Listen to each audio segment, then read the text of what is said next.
mau dikunciin dari luar. Mungkin karena taat banget ibadahnya ya. Wah, gitu. Coba itu. Lu lama banget, gua kata keluar, mau keluar kagak? Kalau di dalam, gua mau kunciin nih. Lah ini begini doang, didiemin aja begitu ngejogrok. Coba itu, orang pada ngeliatin ngapa sih? Perut saya udah kenceng, ya angin doang gitu. Pada berantem.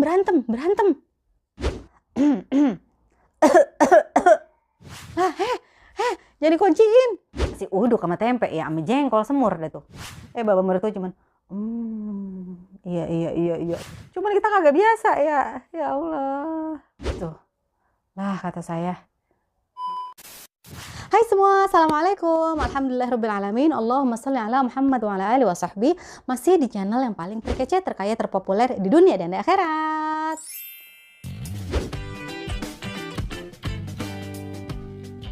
Nah teman-teman, di video kali ini saya akan bercerita tentang culture shock saya selama di Saudi atau pertama kali saya ke Saudi gitu.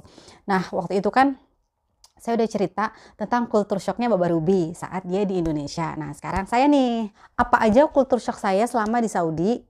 Penasaran kan? Kalau gitu simak terus videonya sampai habis.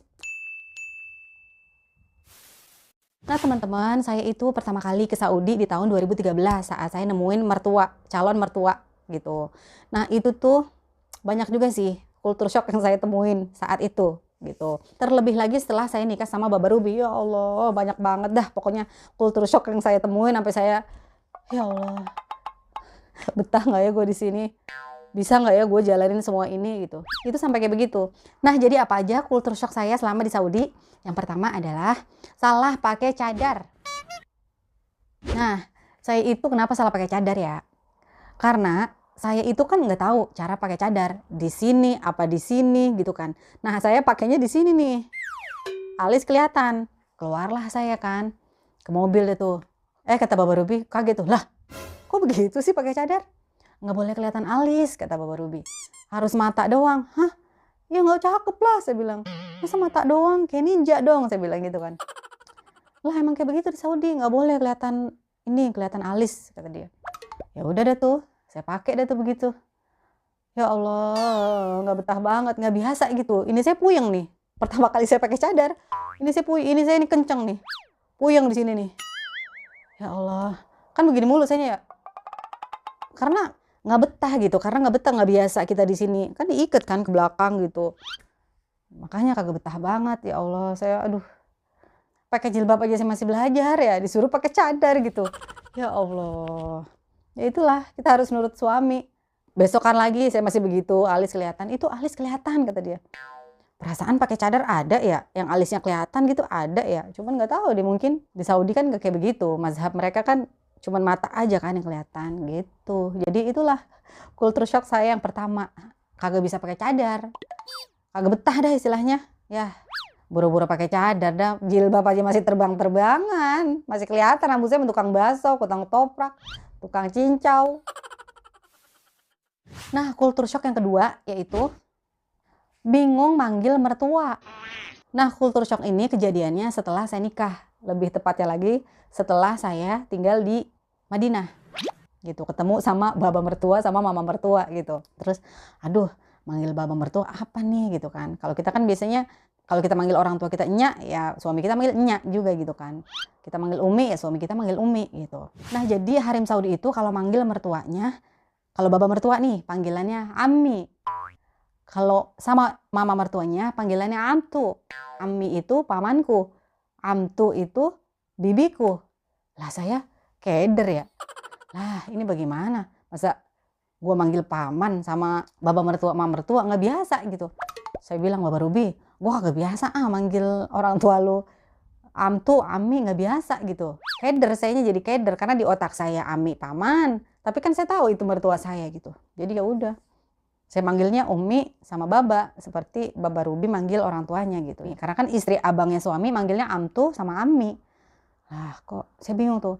Karena kenapa teman-teman? Karena emang dari dulu harim Saudi itu kalau manggil mertua Ami sama Amtu.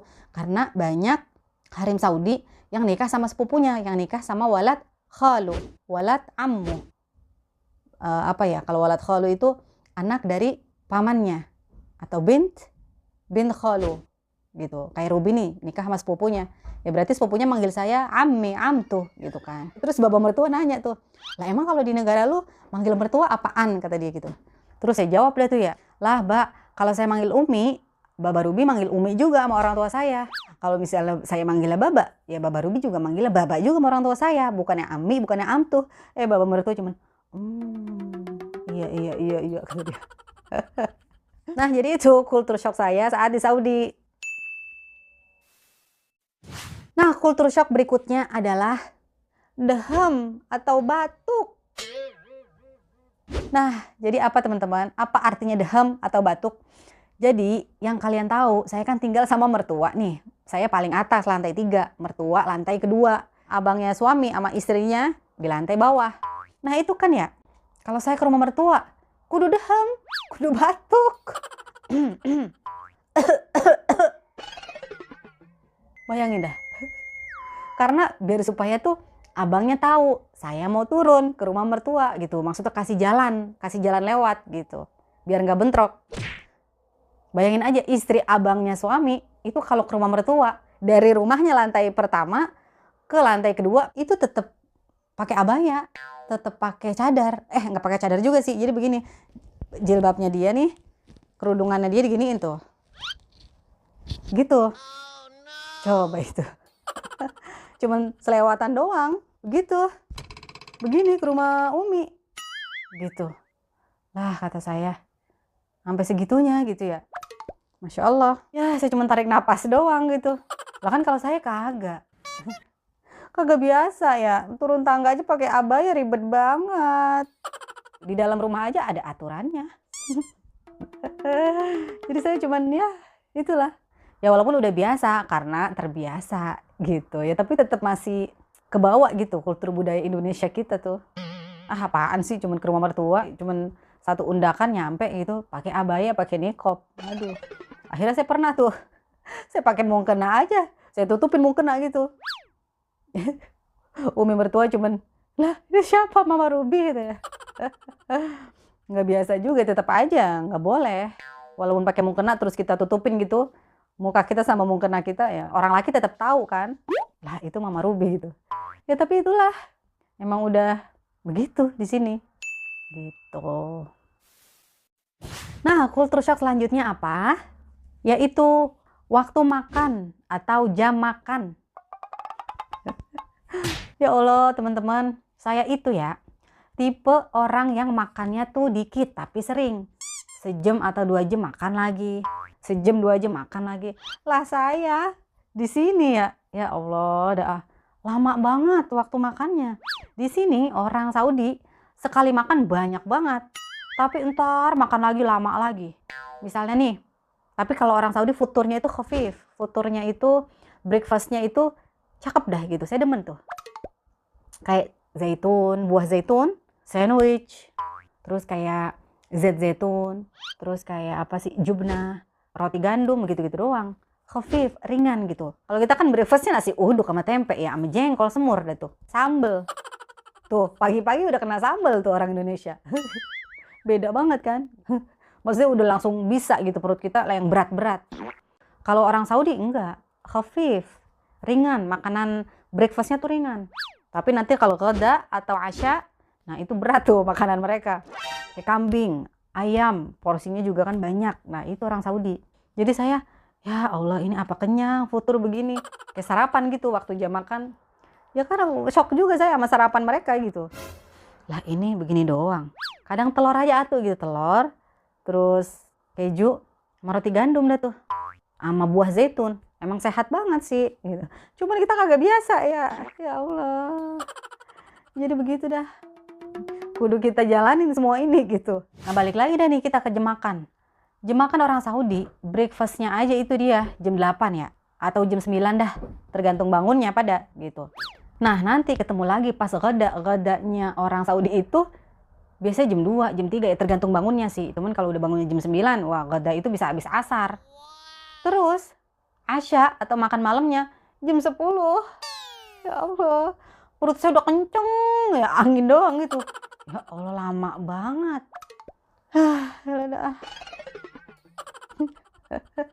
Saya sampai ya Allah, Baba Ruby. Makanya itu orang Saudi suka banget ngemil. Karena sambil nunggu jam makan, mereka ngemil dah tuh. Tuh, ngemilnya belum. Terpas makannya belum. Lah saya mah kalau udah ngemil, udah kenyang dah tuh, udah kagak mau makan kalau saya ya. Gitu. Ya itulah. Saya cuma ngeliatin doang, oh begini ya. Orang Saudi begini gitu. Jadi ya pelajaran banget dah buat saya. Pelajaran banget dah. Jadi paham gitu, jadi tahu budaya mereka, kebiasaan mereka, senang sih saya gitu. Jadi ya udah terbiasa saya. Kalau misalnya belum ada waktu jam makan, saya mau udah beli, saya cemilan saya banyak banget tuh, keripik bawang, beli di Bagala Indonesia, keripik bawang, stik bawang. Saya nggak demen tuh yang permen-permen, nggak demen gitu. Jadi ya itulah, lucu ya. Kita harus beradaptasi sama budaya suami kita gitu. Oke? Nah, culture shock berikutnya adalah sereh sama bunga. Nah, teman-teman tahu kan yang namanya sereh? Apa sereh? Sereh biasanya kita numis ya, numis jengkol, numis apa lagi tuh? Kentang balado, buat numis dah pokoknya kalau kita sereh. Kalau di Saudi kagak, dia buat ngeteh. Saya shock tuh. Dikeringin dari mazra'ah, dari lahannya Baba tuh. Datang dah tuh ya, panjang-panjang banget tuh, sereh. Ini apaan lah? Saya cium. Lah Umi ini mah sereh buat masak, buat numis. Saya minta ada dikit, saya bilang gitu. Buat numis. Bukan, ini bukan buat masak, kata Umi. Lah bukan buat masak, buat apa? Kata Umi, buat ngeteh. Ya Allah, kata saya. Buat ngeteh. Apa rasanya? Saya bilang. Terus sama bunga ada tuh. Ada bunga buat ngeteh, teman-teman. Bunga dicelupin aja gitu. Di teko. Teh 2 biji. Teh celup gitu 2 biji. Sama bunga. Ya Allah, kata saya ini bunga. Jadi wangi bunga kita ngeteh. Orang Saudi tuh. Ada bunga apa gitu ya. Warnanya pink apa ungu gitu. Saya bilang sama Umi, ini bunga za'faran bukan sih? Ini kan minyak wangi, ada minyak wangi za'faran ya. Coba yang tahu tuh, bisa komen di bawah ya. Bunga apa sih yang buat ngeteh orang Arab tuh? Gitu, jadi saya ya Allah, dah orang Saudi unik banget, unik. Saya nyobain dah tuh ya, teh sereh sama teh bunga. Enak juga sih. Lah kalau orang Indonesia, aneh banget ya, sereh buat teh katanya begitu. Bunga lagi, ya Allah, dah jadi wangi bunga sih enak. Cuman ya kagak biasa, saya belum biasa. Saya masih demennya teh sama daun mint doang udah nak. Gitu. Jadi itu teman-teman, salah satu kultur shock saya. Dan kultur shock selanjutnya yaitu suara keras laki-laki. Kenapa teman-teman suara keras laki-laki jadi kultur shock saya? Karena nih, orang Arab itu kalau lagi ngobrol, khususnya lelaki Arab ya, ya Allah, kayak mau berantem. Saya pernah ya, lagi nonton nih sama Umi, sama Mpok Ipar, nonton sinetron Turki. Terus di majelis ada Baba mertua, abangnya Baba Ruby sama Baba Ruby tuh, pada ngobrol. Gitu. Wah. Saya dengernya cuman, ya Allah. Terus saya bilang Umi, kecilin TV. Ada berantem. Saya bilang gitu. Berantem. Mpok Ipar dah tuh ke majelis, ke tempat Rijal. Balik lagi dah tuh. Ketawa Mpok Ipar. Apa? Kagak berantem mau Ruby. Kagak berantem. Berantem gue tuh cuma takut main pukul-pukulan doang. Kagak berantem. Di sini emang begitu. Kata Mpok Ipar. Umi emang Mpok Ipar ngetawain saya tuh. Mama Ruby belum biasa ya katanya gitu. Karena saya nggak pernah ngeliat Baba Ruby sampai kencang begitu ngomong. Tapi kalau udah ketemu babanya, ngobrol sama pamannya, ngobrol sama abangnya begitu. Kayak orang berantem, ngobrol kayak orang berantem, tinggal nungguin main pukul-pukulan doang gitu. Saya kira wah abis ini main pukul-pukulan ini gitu. Makanya saya nyuruh ngecilin TV, Umi. Ya Allah kata saya. Saya cuma tarik napas doang, ya Allah. Jadi itulah, tapi sekarang udah terbiasa begitu. Jadi begitu teman-teman, itu dia salah satunya kultur shock saya. Nah, kultur shock selanjutnya yaitu apa? Tas dan sepatu merah. Kenapa tas merah dan sepatu merah bikin saya shock? Karena pengalaman saya pernah keluar ke mall gitu pakai tas merah. Namanya saya baru-baru di sini. Mertua sama Mpok Ipar nggak enak dong mau negor saya pakai tas merah gitu. Nah, udah deh tuh. Saya pakai sepatu merah, tas merah. Ini namanya pakai hitam-hitam. Saya pengennya yang ada warna gitu ya, tas merah. Cocok nih sama sepatu merah juga. Ya Allah teman-teman, sepanjang jalan saya dilihatin sama orang. Ntar ke tas, ntar ke sepatu, ntar ke sepatu, ntar ke tas. Ngeliatin begitu. Kata saya, ini orang pada ngeliatin ngapa sih? Saya pakai tas merah. Cakep kali tas merah, tas saya gitu. Tambah pede aja itu saya ya pakai tas merah, sepatu merah. Semua pada, sampai anak-anak parubaya gitu, belum nggak begitu dewasa juga pada ngeliatin saya pakai tas merah, sepatu merah. Ya Allah, ini pada ngapa sih? Pada ngeliatin sepatu sama tas saya? Pada demen kali mah. Emang tasnya cakep sih, pada demen kali mah ini. Gitu. Saya ngomong dah tuh ya sama Baba Ruby.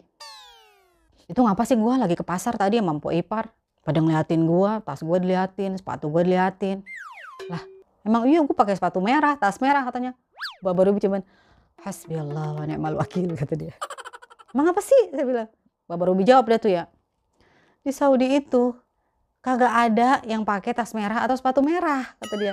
Lah, saya kaget. Emang apa?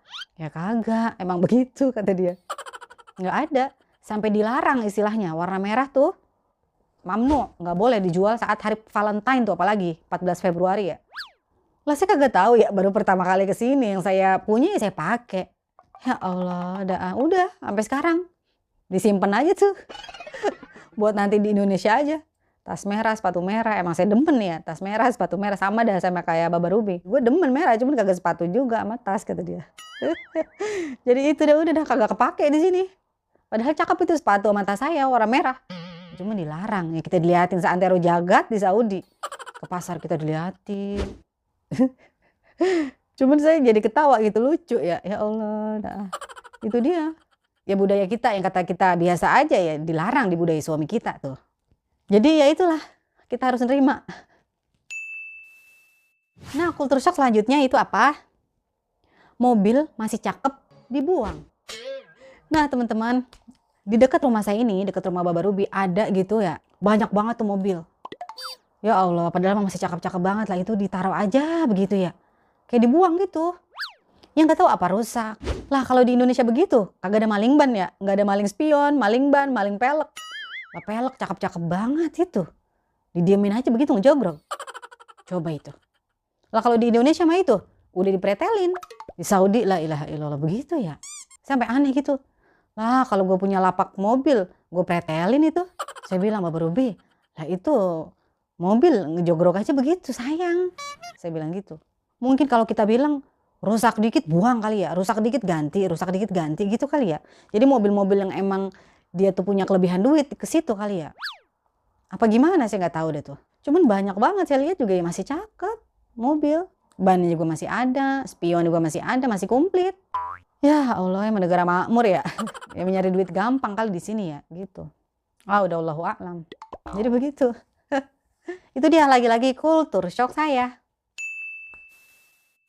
Dan kultur shock selanjutnya yaitu hidup di malam hari. Nah teman-teman, pasti teman-teman udah banyak yang tahu kan kalau orang Saudi itu jam aktivitasnya itu di malam hari. Bisa jadi dari asar sampai jam 3, jam 4, bahkan habis sholat fajr baru tidur. Itu orang Saudi. Tapi ada kayak Baba Ruby nih, dia kerja ya tidurnya tuh jam 12, bangun jam 6, sarapan gitu. Tapi kadang Baba Ruby nih tidur jam 3, bangun jam 6, itu bisa orang Saudi. Gitu. Tapi habis pulang kerja dia tidur deh tuh, kayak Lula namanya. Zuhur, tidur sampai jam 2, 1 jam doang. Gitu. Tapi kebanyakan orang Saudi, apalagi perempuan Saudi nih, apalagi saya ya, udah begitu deh sama. Tidur nih jam 3, ngedit-ngedit dikit jam setengah 4. Nanggung ya. Setengah 5, jam 5 subuh, ya udah deh tidur habis subuh, itu begitu. Padahal kita tahu nggak sehat banget kan begitu. Ya cuman bagaimana, saya pernah tuh pertama kali di sini bangun pagi, ceritanya mau ke mall. Saya udah rapi-rapi dah tuh, mandi segala apa. Kata Baba Ruby, lu mau kemana? Udah rapi. Gue mau ke mall. Saya bilang gitu, anterin gue ke mall, saya bilang. Lah, mall mah pagi-pagi belum buka, kata dia. Lah, terus kapan? Habis asar katanya. Baru komplit pada buka. La ilaha illallah, saya ngapain pagi-pagi ya? Ya Allah, jogging saya pagi-pagi kagak betah. Soalnya tetap pakai abaya, lah saya gerah ya. Serba salah dah. Ya Allah, dah. Tuh, Tapi proses ini tuh, keadaan ini saya nikmatin dah. Saya nikmatin bener-bener. Jadi balik lagi ya itu, aktivitas orang Saudi ya malam hari. Lah Ruby awal-awal bangun pagi, cuman bingung mau ngapain ya pagi-pagi. Kita mau ke rumah mertua, mertua juga masih tidur. Mertua tuh bangun jam berapa ya? Habis sholat subuh bangun jam 8. Nyediain sarapan buat baba mertua. Begitu. Jadi ada emang yang udah terbiasa juga bangun pagi. Tapi kebanyakan pada bangunnya ya begitu, pada siang. Dan saya udah ikut-ikutan dah tuh. Makanya ya elah, kita begadang malam. Pasti kan lapar ya. Makan dah tuh. Melar dah nih badan. Ya Allah dah. Ya dulu saya heran ya. Ngelihat lelaki parubaya gitu. Yang umur 13 tahun, 12 tahun. Pada main bola. Itu udah malam anak-anak pada main bola aja. Mata pada seger-seger banget gitu. Orang pada bangunnya asar. Tuh. Itu di Saudi begitu. Itu yang bikin saya shock. Ya Allah dah. Kagak sehat dong. Lah Ruby ikut-ikutan lah gitu. Tidur. Baru bisa jam 2. Bangun sebelum zuhur. Ya Allah dah. Terus kata saya ini mah kalau di Indonesia udah kehabisan nasi uduk. Kagak pernah nyarap. Kalau di Indonesia begitu. Udah rezeki udah kepatok ayam katanya saya mah. Jadi begitu. Kultur shock saya saat di Saudi. Nah kultur shock selanjutnya yaitu saat azan toko tutup.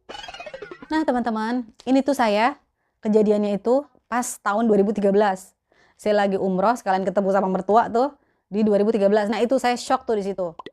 Ceritanya saya habis asar sama empok saya ke toko abaya deh tuh ceritanya buat beli oleh-oleh dah. Belum waktu asar sih, jadi sebelum asar. Saya udah milih azan Allahu Akbar gitu ya. Azan. Yalla hajah, yalla hajah. Kata yang punya toko, lah ngapa sih ini kata saya. Saya biasa aja deh tuh azan sama azan, saya mah tetap pilih abaya. Mau dikunciin dari luar. Saya, empok saya ada juga tuh jamaah umroh yang lain gitu. Lah jadi kunciin. Kata dia pakai bahasa Arab. Lu lama banget, gua kata keluar mau keluar kagak. Kalau di dalam gua mau kunciin nih, katanya gua mau sembayang kata dia. Gua mau sholat. Lah bagaimana sih ini? Lah kita lagi tanggung banget ya. Lagi tanggung, lagi milih-milih. Udah dapat 4 apa 5 itu saya waktu itu. Ini masa saya mau begituin aja gitu ya. Takutnya kan keambil orang ya. Abaya yang udah kita pilih gitu. Ya namanya perempuan lah tuh. Kata kita cakep, kita udah pinggirin buat kita. Kita udah singkirin buat kita kan. Mau dikunciin. Lah kok begitu sih? Iya. Hajah, yallah hajah katanya. Suruh keluar kita. Akhirnya yang mau pulang ke hotel jauh. Udah deh tuh. Pada gigit jari di luar toko. Nungguin. Ya Allah kan lumayan ya. Ada 15 menit mah. Ada. Ya Allah dah. Tuh. Saya shock itu di 2013. Pas azan. Toko semua tutup. Bener-bener tutup. Ya Allah. Masya Allah deh ya. Emang saya acungin jempol sih. Pemerintah Saudi tuh. Kalau buka. Dendanya gede banget teman-teman. Mungkin itulah salah satu keberkahan negara Saudi ya. Ya walaupun bangunnya siang. Sholat mah dia nomor 1. Number 1 dah tuh sholat. Pada kaya aja gitu perekonomiannya. Istilahnya jarang orang miskin di sini gitu. Mungkin karena taat banget ibadahnya ya. Saking taatnya dia taat.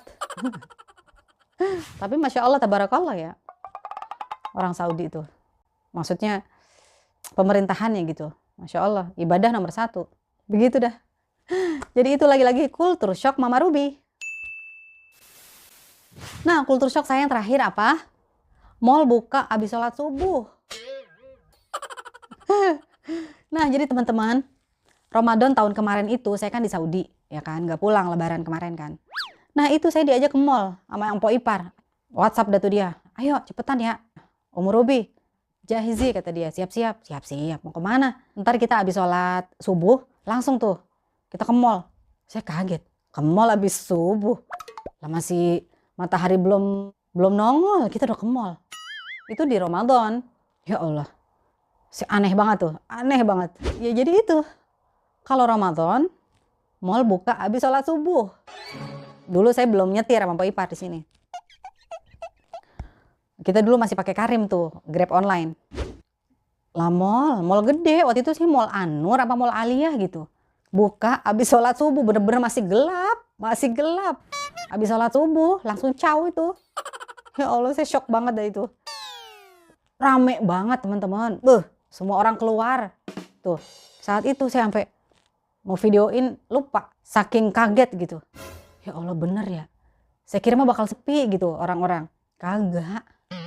Jadi seru sih sebenarnya. Habis kita sahur, terus kita sembahyang subuh, ke mall. Ya salam. Kan itu ya istilahnya suasana yang beda banget. Mustahil kita nemu di Indonesia begitu, apa di negara lain. Nah, kalau di mallnya makan terang ya. Cuman kita tahu itu subuh, muka juga masih pada sembab-sembab banget. Habis sahur, kita ke mall gitu. Unik banget ya, Masya Allah, tabarakallah. Begitu dah. Jadi buat teman-teman yang belum tahu itu dia. Tapi nggak semua mahal, nggak semua mall ya yang buka saat Ramadan tuh habis fajr. Biasanya banyak juga yang asar gitu, bukanya tuh mall saat asar gitu. Jadi itu dia culture shock Mama Ruby. Nah teman-teman, kalau gitu sekian dulu video kali ini. Semoga ada manfaat dan pengetahuan baru yang kalian tahu. Jadi untuk kalian yang ingin nikah dengan orang Arab Saudi, pasti kalian bakal ngalamin apa yang saya alamin gitu, oke? Jadi nggak usah kaget karena kalian udah nonton video ini gitu. Oke teman-teman, kalau gitu terus dukung channel ini dengan cara like, comment, and subscribe channel ini supaya semakin berkembang supaya kami semangat membuat video-video selanjutnya. Dan semoga kita selalu menjadi orang yang selalu bersyukur dan menjadi manusia yang lebih baik lagi. Masalama.